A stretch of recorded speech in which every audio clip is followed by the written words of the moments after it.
આજે આપણે જોશું બેઝિક કન્સેપ્ટ કયો તો કે પોઈન્ટ થી અપૂર્ણાંક એટલે કે પોઈન્ટ વાળી સંખ્યા હોય એને અપૂર્ણાંકમાં કઈ રીતે ફેરવવાના તો કે આપણે કે એક્ઝામ્પલ આપ્યું 2.5 તો 2.5 છે ને તો પેલા છે ને પોઈન્ટ કાઢી નાખો તો તમને સંખ્યા કઈ દેખાય તો કે 25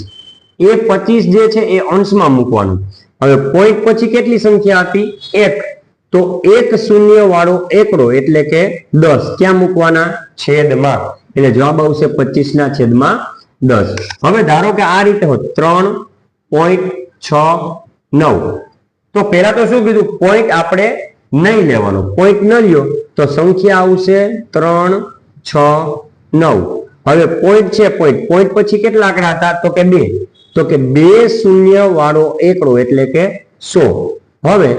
એમ હોય કે 4.578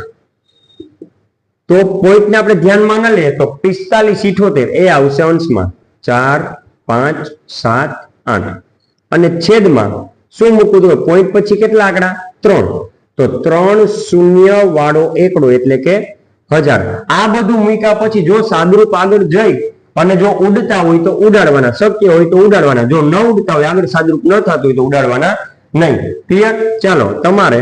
3.7892